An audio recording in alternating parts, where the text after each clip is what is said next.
Honourable Tim Grocer.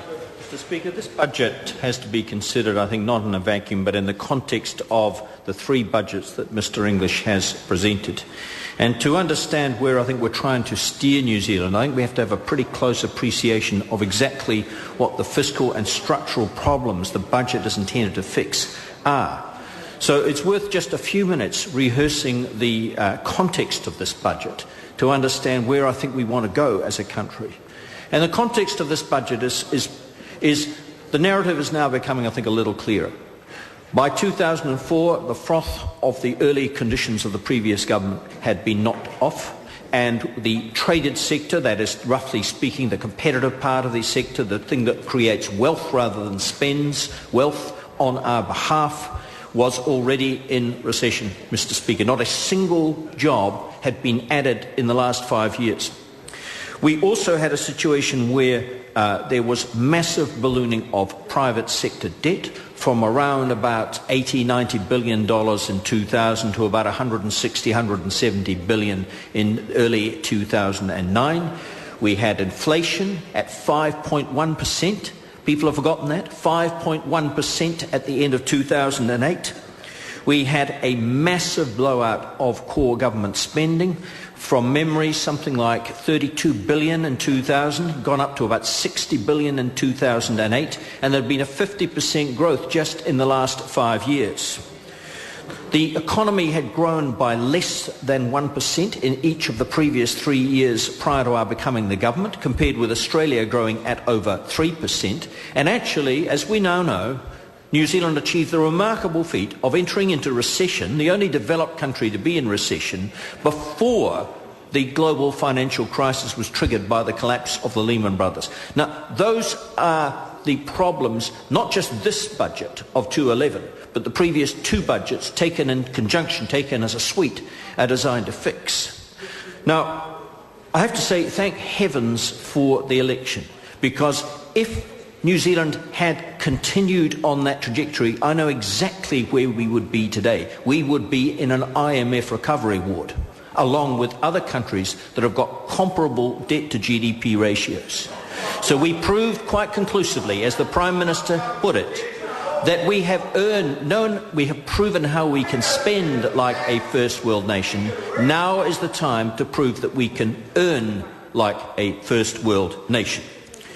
So what are we trying to do? First of all, we're trying to manage the current fiscal situation against the background of some very severe turbulence coming out of left field. Not only the global financial crisis, the worst economic recession in the last 70 years, which has tested, and let's face it, Mr Speaker, continues to test many, many developed economies. But we've also had two massive shocks from these two earthquakes. And in case anyone thinks this is, just an idle comment, just look at what has happened in number one export market of New Zealand and number four export market to New Zealand. I'm talking about Australia and Japan. In Japan, our fourth largest export market, we've seen exactly what the human dreadful disaster of the nuclear fallout, the tsunami and the earthquake have created, with appalling loss of life, but it's also severely impacted on their economy and on their production.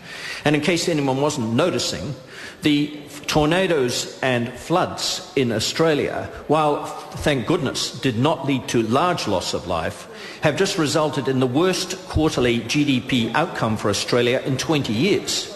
So these extreme events, known as black swans, I think in the technical literature, they do happen. They don't just happen in New Zealand. They've happened to two of our closest partners, and they have been an added dimension for us to deal with. But nevertheless, this budget has stuck to the task, has steered New Zealand through these difficulties while addressing the Christchurch problems in a very coordinated and structured way. Now, where are we? With this budget, first of all, we have continued to restore some fiscal prudence on New Zealand. Taking account of the past and new measures to restrain the growth of public expenditure, we now forecast that we will be back roughly into surplus, I think a $700 million deficit from memory by 2013, and roughly back into surplus by 2014.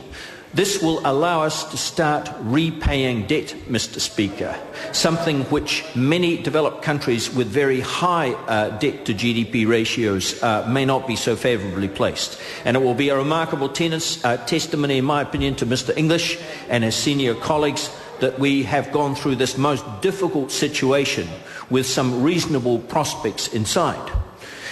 Nor have we forgotten what I would call the long-term structural agenda. I mean, nothing had been done under Labour to address an outmoded tax system, to reduce tax and incentive sapping measures.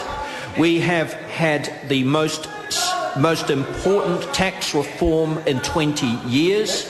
We now have a situation where most of the, in gross terms, not in net terms, because of course it was a fiscally neutral tax package that was introduced, 2/3 of the gross revenue costs went to reducing taxation on people below the average income. I mean, so much for the rich mates ritual we hear from the other side, who just simply won't look at the facts. We now have, I think, the highly favourable situation, Mr. Speaker, where 3/4 of New Zealand taxpayers are now paying a top marginal rate of 17.5 cents, or to put this round the other way, they are actually able to keep 82.5 cents of every marginal dollar that they earn. Now, this will take some time, Mr. Speaker, to seep through the economic structures of New Zealand, and before we can see the incentive effects coming through in a very positive way. But one thing is very clear. The advice we got from many sources, not just the Treasury, was that if we wanted to do something that would create a step change in New Zealand's economic performance, we had to address these tax issues. And that is exactly what we have done. The structural program also has advanced on a number of fronts. Education is not just a social policy issue, it is also an economic reality.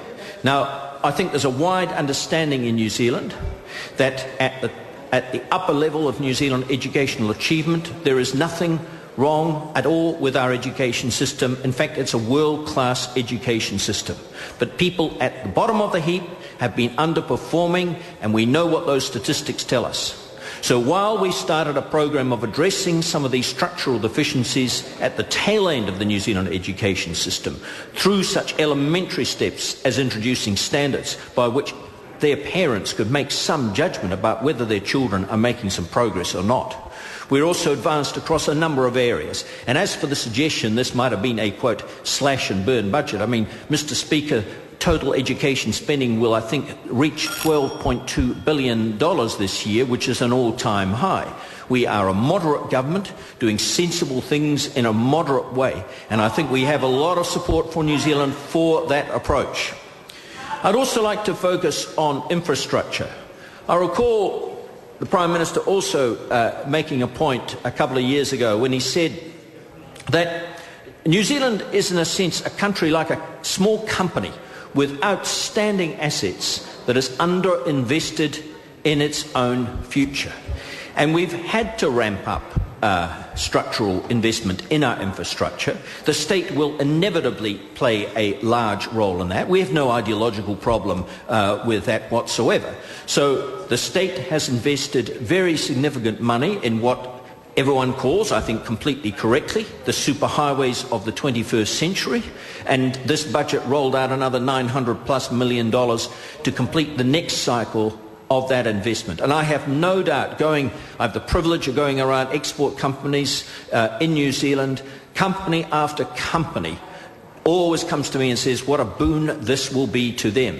And one of the things, Mr. Speaker, that's becoming clear, these distinctions between manufacturing export companies and service export companies, what you call them is no longer clear. I went to see a company called FrameCAD, an outstanding New Zealand export company. It's hard to describe what it is. Is it a manufacturing company? Yes. Is it an IT company? Yes. And they send their CAD designs of framing materials to machines they've pre-installed in locations through ultra-fast broadband. It's companies like this sometimes we won't even be able to predict who it will be that will take advantage of these things. We're making an investment in our future out of trust that this is the right thing to do. Mr. Speaker, and finally, let me just focus on investment in water. I think this will prove to be an outstanding background for us to exploit all the advantages of these new trade agreements. Thank you. Gareth Hughes.